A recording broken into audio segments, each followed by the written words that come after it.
Bienvenidos a John y Sabina. Esta noche está en el estudio la diputada federal Laura Rojas Hernández, presidenta de la mesa directiva de la Cámara de Diputados, para hablar del tema oposición y democracia. ¡Comenzamos!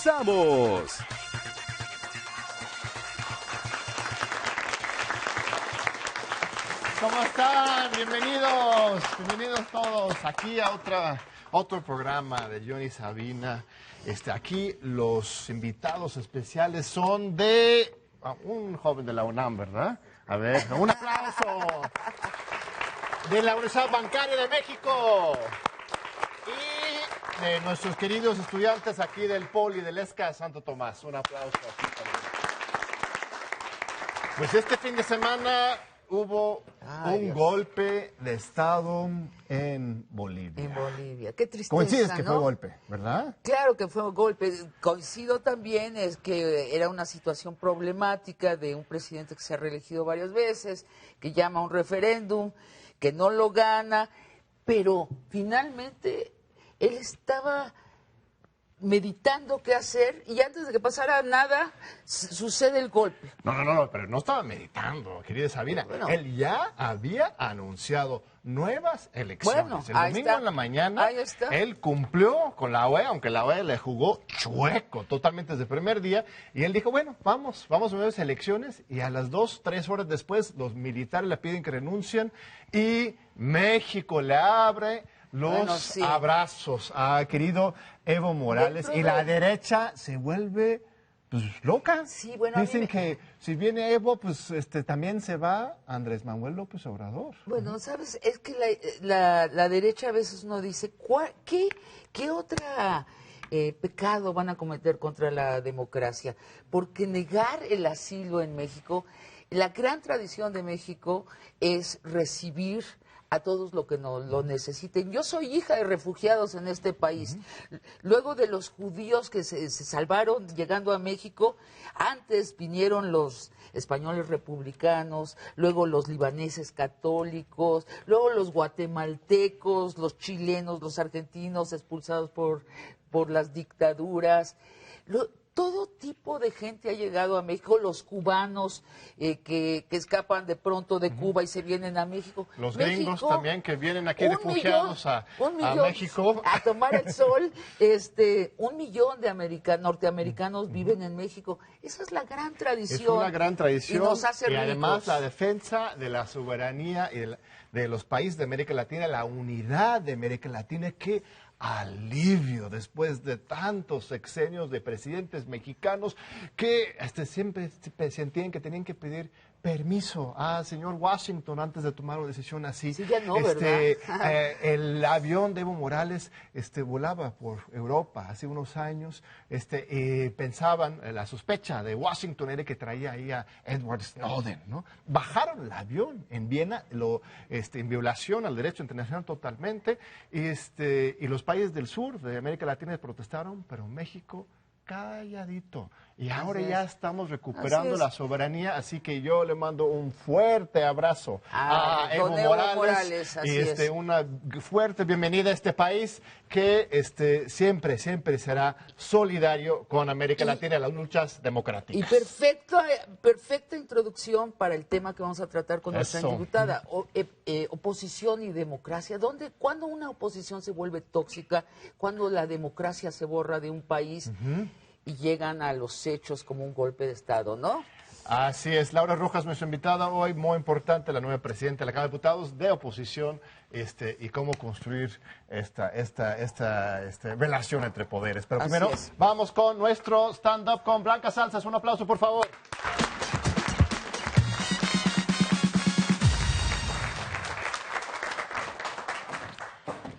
Hola, ¿qué tal? El tema es oposición y democracia. Para mí, la democracia es como la pomada de Tepezcohuite. Dicen que es una maravilla, siempre la he buscado, pero cuando la necesito nunca la encuentro. Y la oposición, es así, es como José José, me sé todas sus canciones. y no sé ni cuándo ni cómo me las aprendí. Ahora sí que las mamé. Yo nací y crecí en la oposición. Digamos que no conozco el arrepentimiento y nunca me he equivocado. No es cierto. Pero sí, de verdad he ido a más centros, a más marchas que centros comerciales.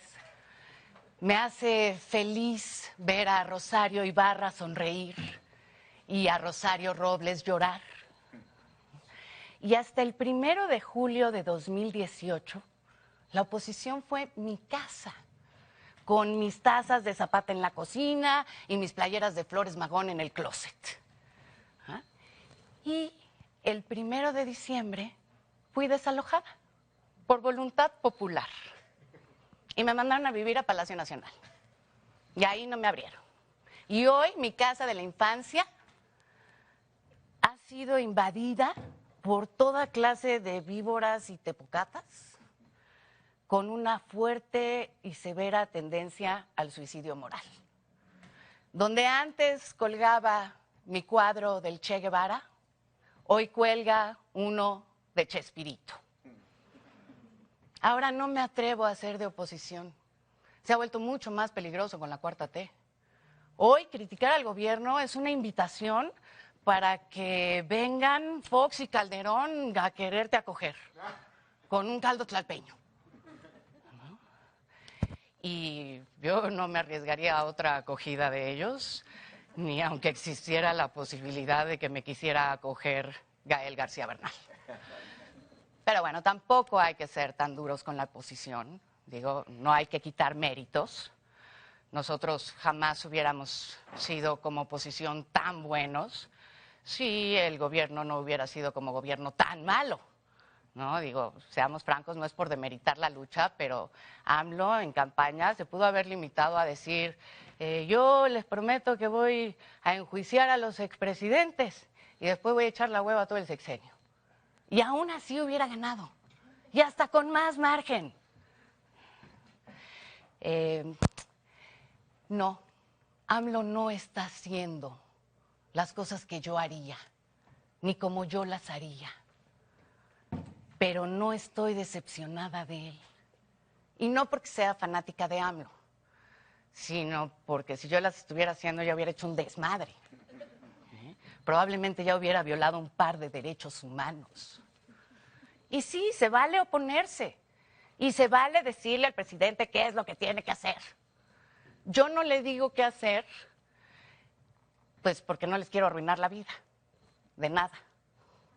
Y porque si me equivoco, no quiero que entonces el presidente vaya a salir con que es que Blanca me dijo que no soltara a Ovidio. Él que se haga responsable. Muy buenas noches. Muchas gracias, Blanquita. Ya tenemos a nuestra invitada aquí, Laura Rojas, de donde la presidenta de la Cámara de Diputados. Por favor, un aplauso.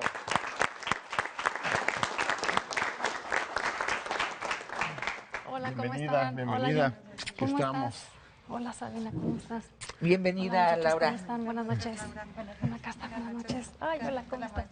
¿Cómo están? Mucho gusto. Mucho gusto, muchachos. Laura Rojas, pues un cálido bienvenida aquí a este espacio. Muchísimas porque, gracias. Bueno, hace unos meses usted nos envió una carta. Así es. Bueno, no era presidenta de la Cámara de Diputados todavía, era presidenta de la Comisión de Radio y Televisión. En que se quejó del contenido de este programa, decía que era un programa de propaganda, Lo tengo escrito, mira. y, Buena parte de la a ver, programación del Canal 11 se ha destinado a la implementación de programas con personas que históricamente han sido afines a la ideología de la actual administración pública, lo que resta pluralidad, diversidad y falta de objetividad, y lo cual transgrede a la Constitución. Qué dura, qué dura. Era este programa y otro eran los únicos que se habían inaugurado en el Canal 11 y sumaban el 1.6% de la programación. Sí, recuerdo que lo dijiste. 1.6% es buena parte de la programación. ¿Qué piensas a la distancia del tiempo? Bueno, primero que nada agradecer muchísimo el espacio, Sabina, John, de verdad muchas gracias por esta oportunidad dialogar y de encontrarnos y de Así compartir puntos de vista.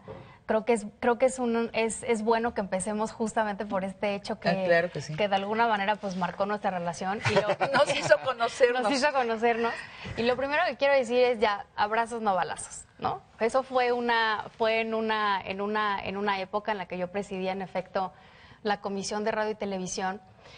Y sí llamó la atención y sí generó cierta inquietud, no la cantidad de horas, sino el tono con el que se abordaban ciertas cosas. Y yo lo platicaba con John en el marco de la invitación y yo le decía que a mí me llamó la atención y me inquietó, no que se nos criticara a los políticos, a los partidos, o el hecho de estarnos criticando mutuamente entre los partidos políticos, que eso, digamos, es pues histórico, así es la democracia, la crítica, el debate, muchas veces muy apasionado, ¿no? Claro. O sea, y sobre todo en esta época, pues los diferentes proyectos políticos, movimientos, incluso más allá de los partidos y la propia sociedad misma que apoya unos y otros, estamos en un momento muy apasionado. ¿Pero qué te molestaba? ¿Qué te...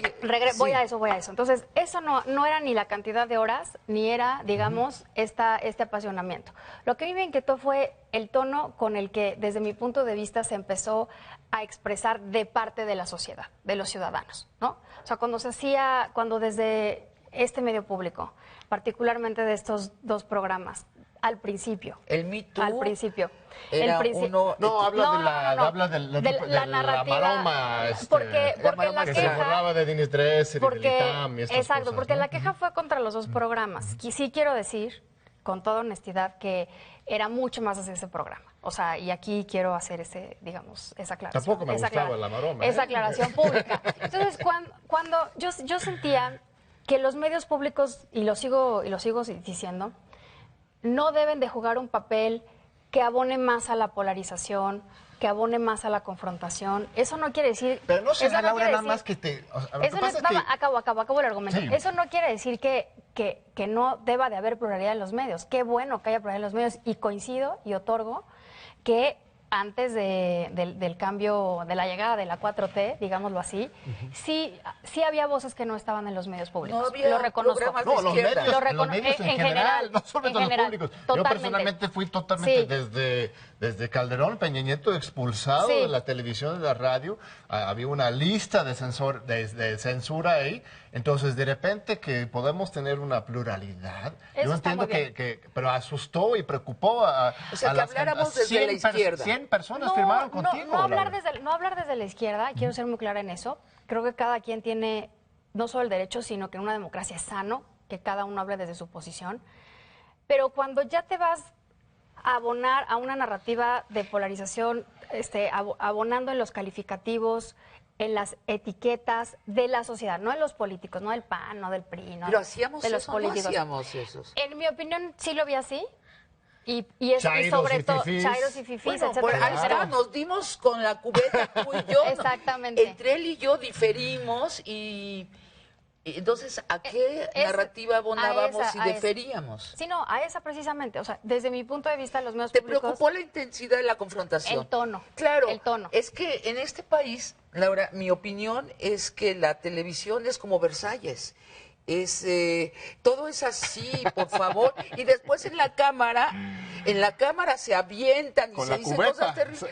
No corresponde a las pláticas ni del Congreso ni de las mesas, las sobremesas de los mexicanos, este tono tan cuidado y tan distante emocionalmente. Pero, No, pero en fin, sí hay una aquí diferencia. estamos. Y que a mí me parece muy importante que estamos Sí. en diálogo porque, bueno, ahorita vamos a entrar en los otros bloques en Sí. el debate. Evidentemente es. vamos a tener posiciones diferentes sobre las cosas, Sí. pero el simple hecho que tú vengas y que aquí estamos dialogando, yo creo que da una buena muestra de que podemos superar estas diferencias es. para construir espacios de verdadero De diálogo diálogo y debate. y Así debate. que le damos Así la es. bienvenida Muchas a Laura gracias. Rojas otra vez. Sí, Laura, y nuestro tema va a ser precisamente la oposición y democracia, como dos alternativas, la polarización total en una sociedad o la democracia. Y nos vamos a un corte. Un corte, muy bien.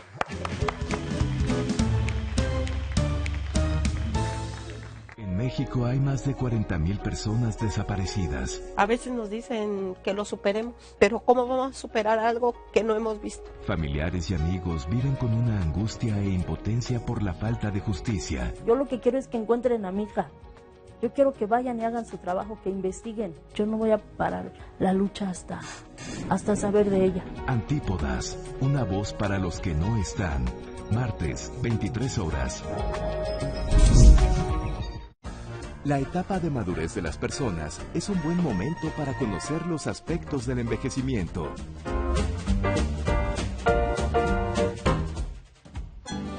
Aquí todos estamos aprendiendo a envejecer. Domingo, 11 horas.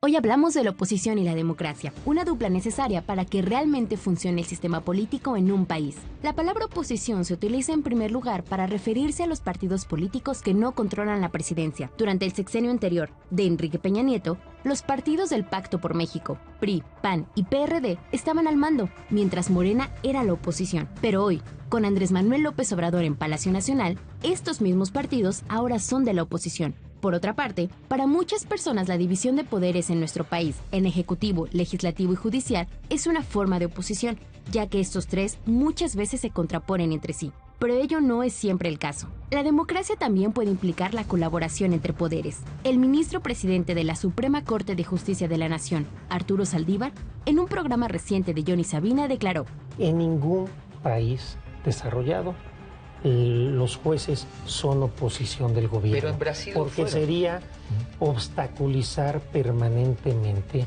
la actividad de un gobierno que fue electo popularmente. Nos toca a los jueces y a la Corte en particular defender la Constitución y los derechos. Y yo he dicho insistentemente que la Corte no es ni será un partido de oposición. Y a propósito de lo que es el constitucionalismo transformador, nos dijo: ese compromiso de los jueces en verdaderamente hacer diferencia en la sociedad, lograr a través de las sentencias un cambio en las estructuras económicas y sociales de una sociedad a partir de los derechos humanos. Por otro lado, muchas veces existe también una oposición desde la sociedad. Durante el sexenio de Peña Nieto, por ejemplo, hubo movilizaciones importantes a favor de los estudiantes de Ayotzinapa y en contra de la reforma educativa, la corrupción y el aumento del precio de la gasolina. Hoy la oposición social viene de algunos grupos económicos y medios de comunicación que se sienten amenazados en sus intereses por las políticas del nuevo gobierno. Aquí en Johnny Sabina, nuestro invitado Rafael Barajas recientemente denunció que la nueva oposición está incurriendo en estrategias de golpe blando para tumbar al gobierno de López Obrador. Al respecto nos dijo: ¿cómo combatir un golpe blando? Mira, yo creo que estas cosas, como el terreno de batalla es nuestra mente, lo que tenemos que hacer es informarnos y formarnos. Buscar herramientas de análisis, herramientas críticas y buscar información que sea sólida. Hay que dudar sistemáticamente de todas las noticias que nos están mandando y que nos resultan alarmantes o escandalosas. Así que, la oposición es importante para la democracia. Es necesaria la crítica, el cuestionamiento y la constante presión para que nuestros gobernantes hagan bien su labor. Pero necesitamos una oposición leal, que realmente critique con bases y que ayude a construir, y no una oposición desleal que busque promover golpes de Estado. En México, ¿qué predomina? ¿La oposición leal o la desleal? ¿Cómo identificar qué tipo de oposición hay en nuestro país? Además de algunos partidos políticos, ¿qué otros grupos se oponen a este gobierno? Laura, ¿qué predomina en México? ¿La oposición tóxica o la oposición democrática? Oye, Sabina, yo quisiera, antes que responder esa pregunta, poner un poco de contexto. Yo quisiera decir que el hecho de que hoy tengamos la tercera alternancia es un signo de que nuestra democracia funciona. Y eso me parece importante destacarlo como marco de nuestra conversación. Porque a partir de eso, a partir de esta alternancia, pues hay que voltear a ver cómo fue también la oposición en el pasado. Y la verdad es que yo no veo, y lo digo de manera muy honesta, una gran diferencia entre cómo actuaba la oposición en el pasado y cómo actúa la oposición actualmente. ¿El PAN está actuando como Morena actuaba el sexenio anterior? Sí, bueno, no solo Morena, solo el PRD, o sea, es que hay que remontarnos un poco atrás, ¿no? O sea, ¿desde cuándo tenemos gobiernos divididos en este país? Desde 1997. El segundo tercio del sexenio de Ernesto Zedillo, en el que por primera vez el PRI, después de casi 7 décadas, pierde la mayoría simple en la Cámara de Diputados, y a partir de ahí y hasta la elección pasada, y hay que recordarlo, la ciudadanía ha mandado que gana un presidente de la República, pero no le da la mayoría hasta en 2018, las cámaras. esa es la diferencia. No, hoy sí hay Acuerdo. un carro completo, un consenso, una en elección, la Cámara de Diputados ¿no? No fue así. O sea, hay que recordar con cuántos votos llevó cada grupo parlamentario. La mayoría que tenemos ahorita en la Cámara de Diputados se construyó después, digamos, con acuerdos políticos entre los grupos para generar una mayoría. Eso así es, lo permite internamente. Pero el presidente tiene una mayoría en el Congreso como sí, la tiene. nunca antes. No, desde totalmente. Antes, Eso no se cuestiona porque la tiene, ¿no? O sea, lo que quiero, pero quiero partir de lo que mandató la ciudadanía a través de los votos. Entonces, ¿qué significa eso? Uno, que nuestra democracia funciona y que la ciudadanía sigue a través del voto generando contrapesos al Poder Ejecutivo. Esa es una de las cosas que yo quisiera poner como contexto. A ver, es que vamos a entrar ahí, porque yo creo que sí es importante. Bueno, yo tengo una tesis un poco distinta. Para mí no puedo comparar la oposición a Felipe Calderón a la oposición hoy al observador. Para mí en 2006 hubo un fraude electoral. La oposición era una oposición profundamente democrática, ¿no? Reclamando, defendiendo la soberanía popular. Y hoy lo que tenemos es un presidente increíblemente legítimo, con 53% de la votación, y una oposición golpista autoritario. Entonces, aunque parecieran similares, los dos piden la renuncia, ¿no? Yo pedía la renuncia de Felipe Calderón en las calles, pero los que hoy piden renuncia a un presidente democráticamente electo, pues eso es golpismo, eso no es democracia. ¿Es una oposición golpista? No, de ninguna manera. Ese es un punto de vista totalmente respetable, pero no es lo que la oposición piensa. Y yo quiero también aquí hacer una aclaración también, que en este momento particular, en esta etapa, digamos, de mi vida política, pues soy la presidenta de la Cámara de Diputados. Claro. Entonces, una de las cosas que hay que destacar es que la presidenta de la Cámara de Diputados representa la unidad de la Cámara. Entonces, habla por toda la Cámara. Entonces, yo no me voy a poner ahorita, digamos, a decir, o sea, si sí la oposición o si no la oposición. Desde mi punto de vista personal, no como presidente de la Cámara, yo no veo que haya una oposición golpista. Yo veo una oposición, y la oposición no se reduce al PAN, hay que decirlo. Es el PRI, es Movimiento Ciudadano, Oye, Laura, es el PRD. Pero te lo pregunto como presidente de la Cámara. Y en algunas ocasiones hasta el Verde, que es aliado, pero en algunas ocasiones también dicen, estas no voy. Y yo veo a una oposición que está haciendo lo que hace la oposición en todo el mundo. O sea, voltemos a ver cómo son los debates en las cámaras en el Reino Unido, en Francia. Son incluso mucho más duros a veces que lo que vemos en nuestro país. Aquí nos asustamos mucho de repente de que hay un debate apasionado. Sí. Y lo que hace la oposición en cualquier lugar democrático, en cualquier país democrático, es representar a su porción de la población que votó por ellos y defender las ideas de su plataforma. Ahora, a veces coincidimos, te prometo que ya acabo, Sabina, a veces coincidimos con el gobierno y otras veces no.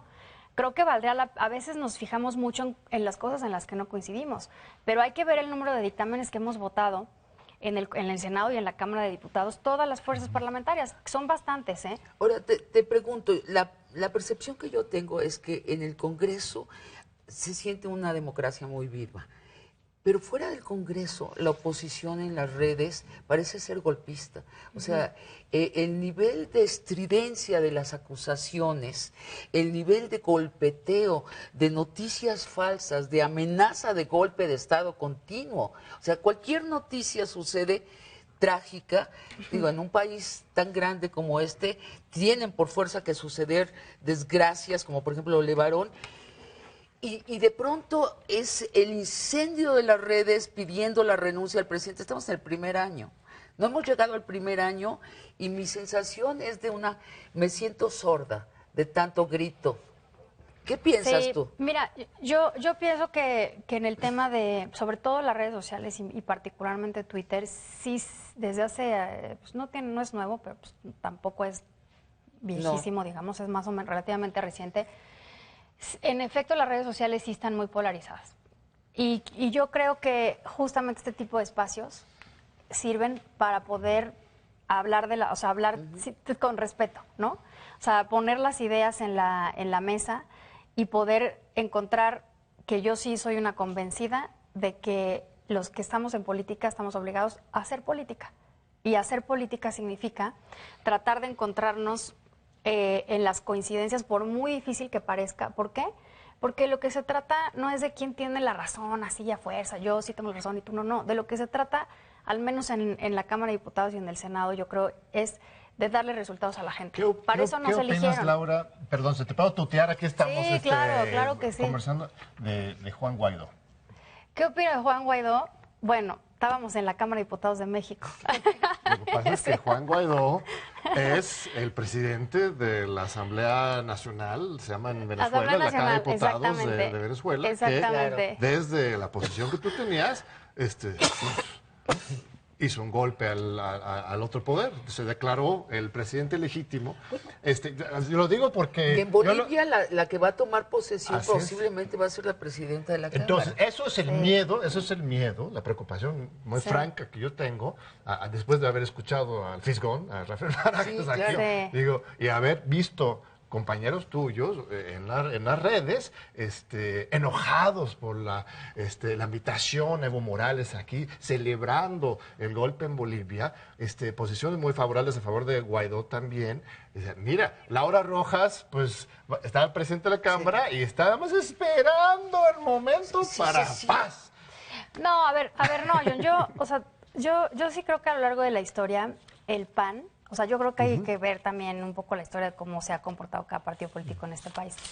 Y yo sí, la verdad, creo que el PAN sí ha dado muestras de poder ser institucional.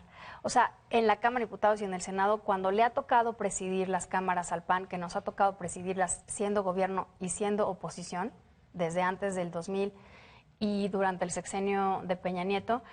Y yo lo dije antes cuando aspiraba a ser presidenta de la Cámara y lo dije en mi discurso de toma de protesta y lo he repetido varias veces en estos 2 meses que llevo a cargo, yo fui electa por todos los grupos parlamentarios.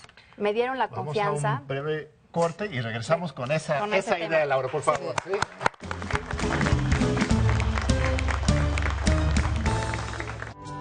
Yo vengo de la comunidad de Apanguat.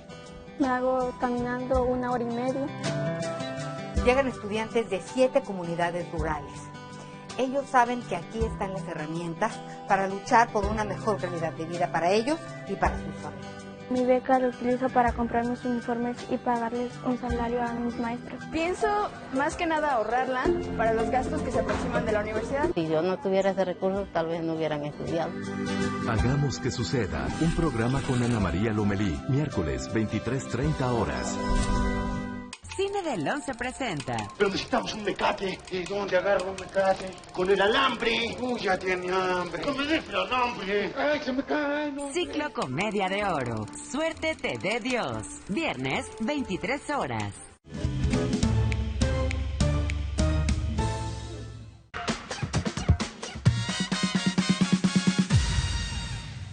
¿Cómo están, Johnny y Sabina? Si de democracia se trata, todos tenemos algo que decir. ¿Qué les parece si vemos los comentarios que nos han dejado en redes? Hoy abordaremos temas como la paridad de género y la división de poderes. A propósito del primero, Reina Zamora Flores nos dice: apuesto por mujeres que conozcan la Constitución y la amen, preparadas, laicas, honestas, espíritu de servicio a la nación. Por su parte, Adolfo Mavillard nos tuiteó: la mirada femenina sobre los asuntos públicos siempre será una necesidad imperiosa para la equidad de género, el contrapeso al machismo acendrado, la oportunidad de crecer el papel de la mujer en la vida pública y empoderamiento familiar y social. Hoy en nuestro programa conversamos con la diputada federal, presidenta de la Cámara de Diputados, Laura Rojas. Estudió la licenciatura en Ciencias Políticas y Administración Pública en la UNAM y realizó su maestría en Gobierno y Asuntos Públicos en la misma institución. Además, cuenta con un máster en Derecho Internacional y Relaciones Internacionales por el Instituto Ortega y Gasset de España. Fue diputada federal de 2006 a 2009, coordinadora nacional de los diputados locales del PAN de 2009 a 2012 y senadora de la República de 2012 a 2018. Continuemos con los comentarios en redes. Le preguntamos a los cibernautas si consideran que se ha respetado la división de poderes en la 4T. Aurea Hernández tuiteó, como nunca antes, se comienza a vislumbrar un Estado de Derecho. Ramiro Montes Arbizu expresó, existe respeto, pero la percepción en la ciudadanía se desvirtúa cuando vemos una oposición que busca estar en conflicto con el Ejecutivo. Claro ejemplo, la presión al judicial por presionar al Ejecutivo. Y estas son algunas de las preguntas que el público sugirió para nuestra invitada.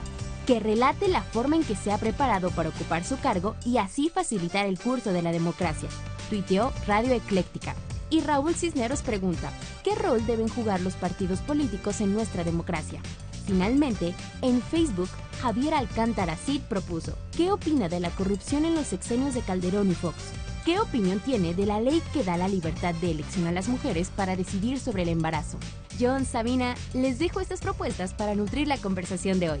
Vuelvo con ustedes al estudio. Aquí seguimos. Nos decías, Laura, entonces, que la oposición hoy no es golpista como tú lo estás percibiendo.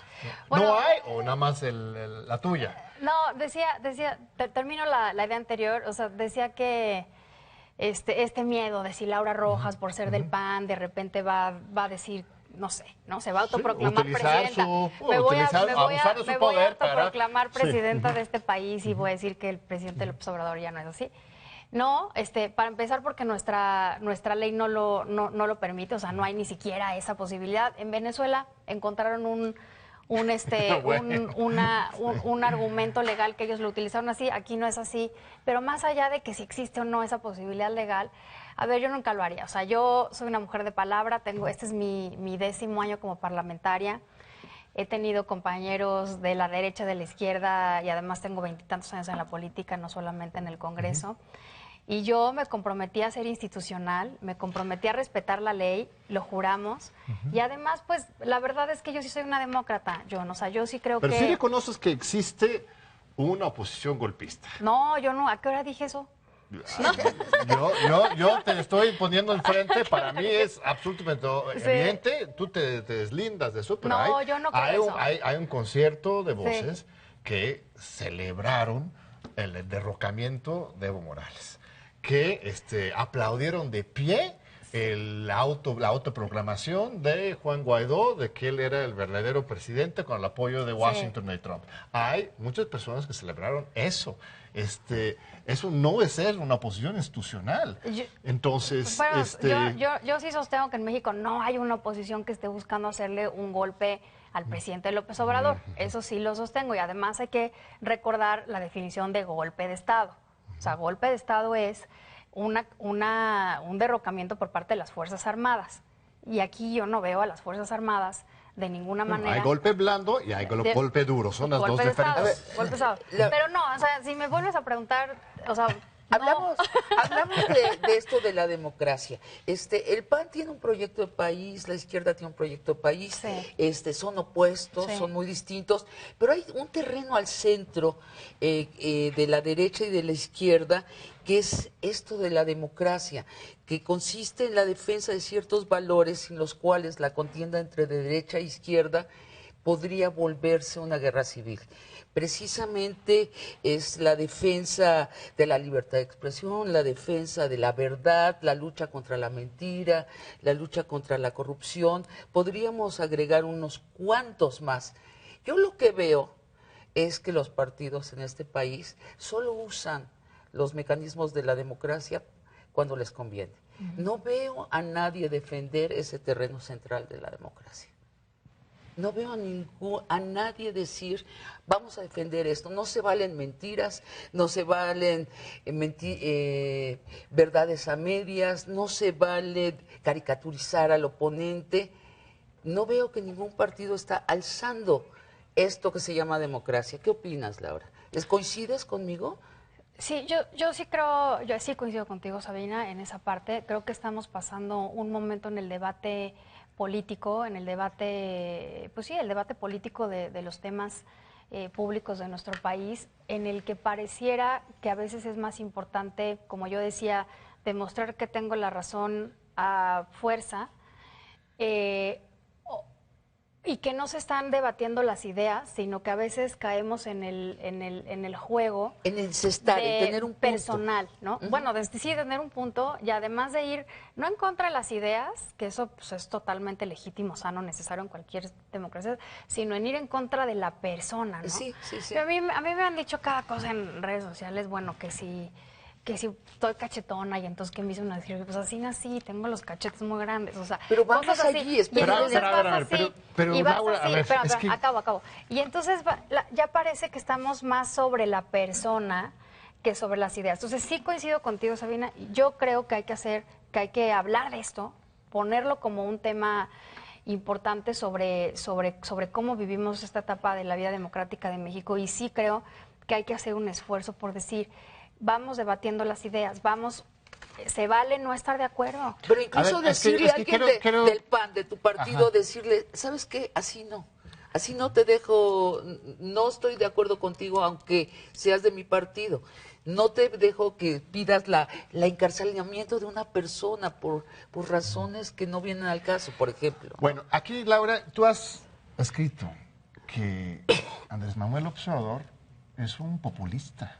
Sí. Y que se parece a Hugo Chávez, a Evo Morales, a Rafael Correa.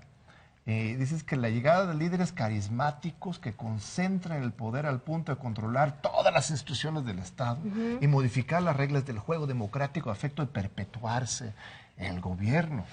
¿Has hecho esa comparación? Sí. ¿Sostienes esa comparación que Andrés Manuel López Obrador se parecen a esos líderes de Sudamérica? Yo quiero decirte que eso, en primer lugar, lo escribí antes de ser presidenta de la Cámara de Diputados. A partir de que asumí este rol institucional, he sido absolutamente respetuosa, y no solo eso, he tratado de, como creo que es mi obligación, de generar una colaboración institucional entre poderes. No solamente respetuosa, sino generando una serie de mecanismos, diálogos, acercamientos. ¿No te entiendes como un partido oposición, como Cámara de Diputados, como tal? No, claro que no. A ver, o sea, la presidenta de la Cámara de Diputados es la presidenta de un poder del Estado. O sea, además la ley dice que la presidenta de la Cámara es la presidenta del Congreso de la Unión. Entonces, a ver, sí podemos tener nuestras ideas, o pudimos tener nuestras ideas, en un momento en el que, pero igual que el presidente López Obrador, pero en el momento en el que él es electo presidente de todos los mexicanos, ya su papel es otro. ¿Te ha presionado? ¿Te ha buscado controlar desde el poder? ¿El titular ejecutivo ha llamado al titular del Congreso a decirte tienes que votar esto, si no te quitamos de tu silla? ¿Te ha presionado? No, de ninguna manera. ¿Y cuál es el trato cuando han coincidido en ceremonias que tienen que estar lado a lado? Después sí le has dicho cosas fuertes al presidente. ¿Cuál ha sido la relación con él? La verdad te voy a decir algo, yo creo que él entiende muy bien su papel de jefe de Estado, su papel de presidente, y yo también entiendo muy bien mi papel de presidenta de otro poder. Entonces, hemos coincidido en efecto en varios eventos. Él ha sido muy amable, yo también. Y entonces creo que vamos caminando bien. O sea, la Cámara hace, además, algo que he dicho bastante seguido últimamente es que la relación entre el Poder Legislativo y el Poder Ejecutivo es mucho mayor de la que se ve. O sea, la interacción que tenemos todos los días es muchísimo. O sea, van y vienen decretos, las iniciativas del presidente. Entonces, los eventos obviamente republicanos, ¿no? Que no es un evento del presidente, es un evento de la República. Entonces, por eso estamos ahí representados el ministro Saldívar y yo, y en fin. Entonces... la senadora Mónica. Entonces, hasta hoy tus miedos que expresabas en tus artículos no se han manifestado en los hechos con respecto a la relación entre los poderes. No, la relación entre los poderes es institucional y va bien. Acá dice a redes Facebook. Y luego una persona aquí del público, por favor. ¿Te parece Facebook? Adelante. Dice Daniela Castillo, ¿por qué los medios públicos deben tomar medidas correctivas? Se refiere a esa carta. Sí. Y los medios privados no quisieron acatar los lineamientos del IFT sobre derechos de audiencia. Estos derechos se echaron para atrás con el argumento de censura. ilimitantes a la libertad de expresión. Sí es cierto, ¿por qué dos raseros? ¿Por qué los medios privados pueden hacer lo que quieran? Bueno, tanto los medios públicos como los medios privados hay que recordar que están sujetos a la misma regulación. Tienen un defensor de la audiencia al que uno acude y pues en el caso de nosotros pues vas, acudes y te dicen no, pues no, tienes razón, no estamos de acuerdo, adiós, gracias, y ahí se acaba el tema. Pero, o sí estamos de acuerdo y vamos a hacer alguna cuestión para atender su solicitud, su punto de vista, lo que sea. Entonces, no, los medios públicos según la ley y los medios privados están sujetos exactamente a la misma regulación. Vamos a una pregunta aquí del público. Número 6. 6, ¿dónde está el 6? Que no se chiven. 6. Aquí.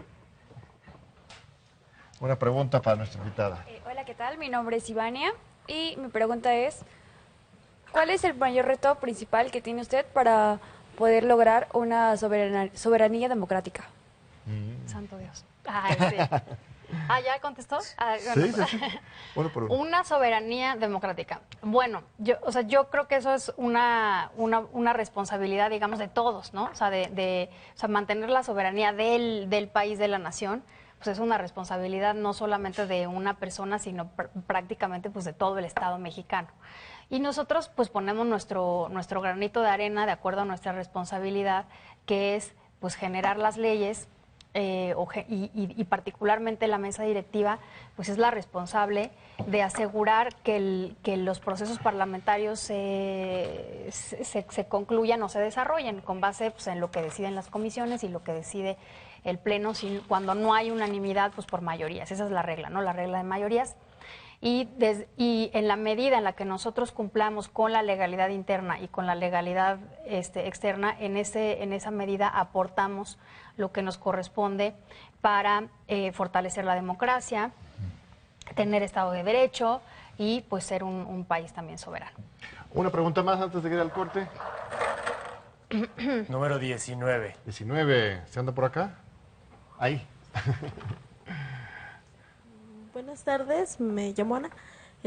Mi pregunta es, ¿qué iniciativas tiene sobre sobre la protección hacia los periodistas? Ese es un gran tema. Sí. Ese es un gran tema.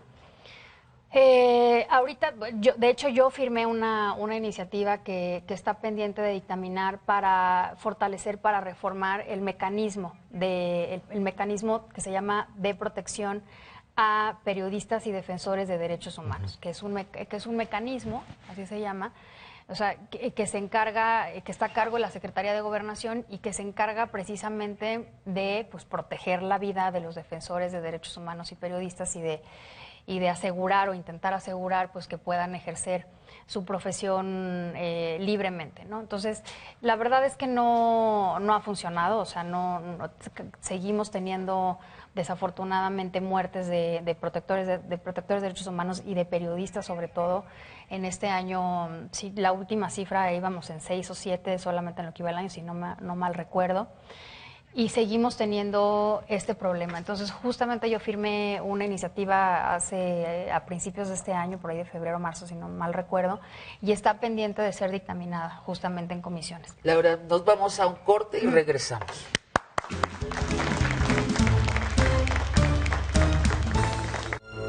Este 20 de noviembre asiste al Zócalo capitalino para presenciar el desfile conmemorativo del inicio de la Revolución Mexicana. Recuperemos nuestra historia. Te esperamos el miércoles 20 de noviembre a partir de las 10 horas en el Zócalo de la Ciudad de México. Gobierno de México.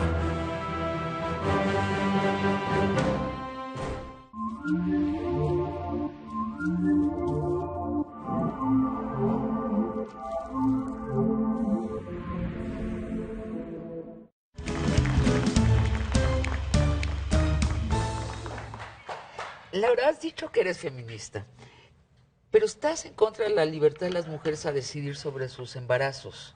¿Es correcto o no?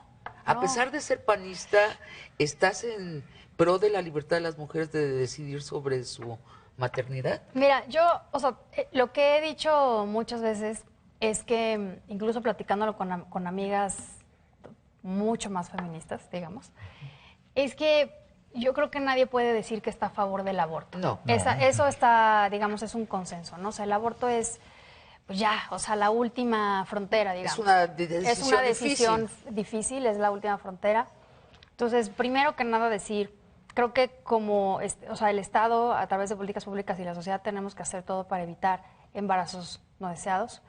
La parte de violación, y eso es legal, o sea, ese no es el debate ahorita, o sea, cuando hay una violación, cuando está en riesgo la vida de la madre, cuando el producto, como le llaman médicamente, tiene alguna enfermedad, es legal abortar.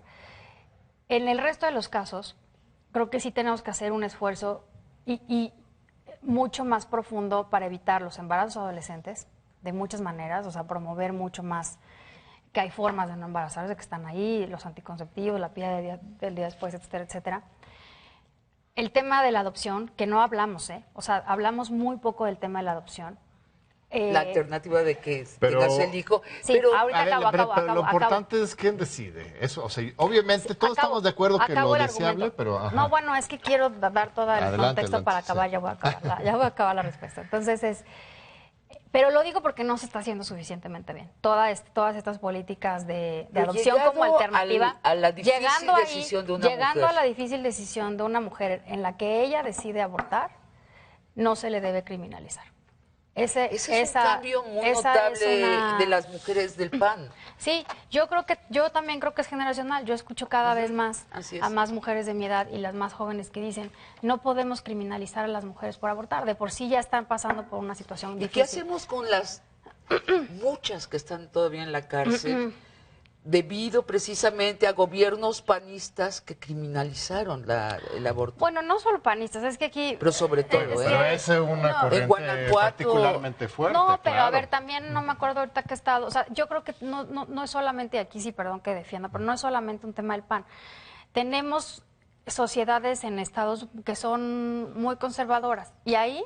O sea, tú ponte a revisar los votos. ¿Pero qué hacemos con esas mujeres que están ponte a revisar, nada más acabo. Sí, ponte, o sea, nada más hay que revisar las votaciones, PRI, PT, incluso algunos diputados locales de Morena han rechazado. ¿Por qué? Porque su sociedad se los reclama así, lo que sea. O sea, es la sociedad.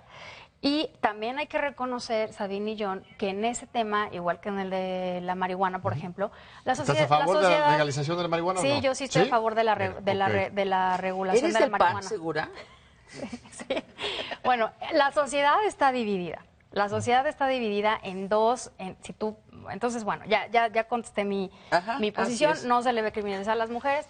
Se tiene que... incluso el PAN estuvo a favor de una ola, cuando era Coordinador Nacional de Diputados Locales, hubo una ola de reformas a los códigos penales para conmutar la pena, para que en la práctica ninguna mujer, salvo en algunos casos excepcionales, pero revisen la mayoría de los códigos penales, para que al final del día las mujeres no vayan a la cárcel por abortar. Sí, y eso ha sido algo que los diputados locales de PAN votaron, porque no estamos de verdad a favor de que las mujeres vayan a la cárcel por tomar una decisión así, que ya de por sí es difícil. Y las cuotas de género, ¿estás de acuerdo? Bueno, ya es reforma constitucional. Sí. La paridad en las cámaras de diputados, senadores, cualquier cuerpo colegiado, los gabinetes, los consejos, los plenos de los ministros. ¿Te parece sano eso de que haya una paridad plena? Absolutamente, John. Absolutamente. Y también hay que decir que una de las impulsoras de esta última reforma constitucional en materia de paridad total fue una senadora panista, Kenia López Rabadán, entre otras, pero ella fue una de las impulsoras más importantes. ¿Qué pasó de la época en donde decían el viejerío, se referían a las mujeres en el PAN como el viejerío y las mandaban a servir el café de verdad? ¿Qué pasó en el PAN? ¿Hubo una revolución interna? ¿Cómo cambió eso? Yo creo que cambió no solo en el PAN, cambió en la sociedad en general y cambió en todos los partidos políticos. O sea, este tema, acuérdense lo de las Juanitas, ¿no? Pues no solo pasaba en el PAN, pasó en todos los partidos. O sea, es un cambio, lo que hemos visto en los últimos 20 años a través de una serie de reformas legales y la implementación de reformas legales para hacer valer los derechos políticos de las mujeres a la par que los hombres, ha sido una transformación social. Pero ahora nos enfrentamos a un nuevo reto, Sabina, que es, ya llegamos, ya logramos estar presidiendo las dos cámaras del Congreso Es de la lo que Unión. iba a decir, que ¿No? de que la paridad, el primer año desplazaron a todas las mujeres de las direcciones. Pero los coordinadores parlamentarios siguen siendo casi todos hombres. Bueno, pero... De Morena, del PAN, del PRI, o sea, es muy importante la posición de ser presidente de cada diputado del Senado, pero el poder verdadero en los Está en la congresos son la Jucopo. Junta de Coordinación Política, Sí. y eso ahí es todavía terreno de hombres. No, y también, por ejemplo, falta que las presidencias de las comisiones, de las 46 comisiones que tenemos en la Cámara, pues también se repartan igualitariamente. O sea, ¿Ahorita cómo están repartidas? no recuerdo exactamente el porcentaje, pero no son la mitad de hombres y mujeres, la mayoría son de... No Sí, recuerdo. el primer año eran ninguna, ¿no? No, eso Ahora. sí fueron desde el principio. O sea, ¿Ah, las sí? presidencias sí son desde el principio. Pero quiero decir Sí. el nuevo reto al que nos estamos enfrentando ahora, Sí. que es el de la violencia política a las mujeres. Porque ya llegamos ahí, ¿no? Y entonces ahora ya podemos ser candidatas a gobernadoras, ya podemos ser presidentas de cámaras, ya podemos ser senadoras, lo que sea. Y el doble rasero persiste.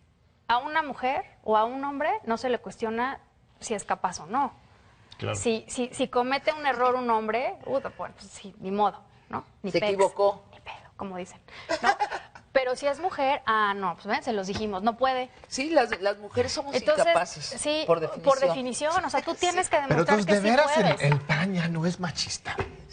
Eso es una O sea, sorpresa. Ya, no es una- machista. ¿Ya no es machista? el No, PAN? me río, no, como ya no, que no es machista. O sea, el A mí panel, yo también o sea, estoy ¿de veras? sorprendida, Sí. francamente, sí. No, bueno, a ver, es que yo creo que muchas cosas son percepciones que no necesariamente se apegan a la realidad. O sea, hay que recordar, y ahí está el día de los debates, quiénes fueron los diputados, de qué partido eran los que pidieron que se reconociera el voto a la mujer. Eran los diputados del PAN. Bueno, fueron todos, sí. No, O pero sea, los que... la reforma constitucional pasó por Sí, pero todos los primeros partidos, que sí. lo impulsaron y que estuvieron ahí y todo fueron diputados del PAN. Entonces, yo creo que y agradezco mucho el espacio para conocernos mejor, Sí, porque sí. muchas veces hay una serie de percepciones Así es. que no necesariamente son. Además, un remate. Entonces, ¿López Obrador es un presidente autoritario o demócrata? Abrazos, no balazos, ya, John, ya. Pero, a ver, ¿es autoritario o demócrata? Yo creo que es un presidente que fue electo democráticamente por el pueblo, ¿no? Que en efecto tiene una legitimidad muy importante.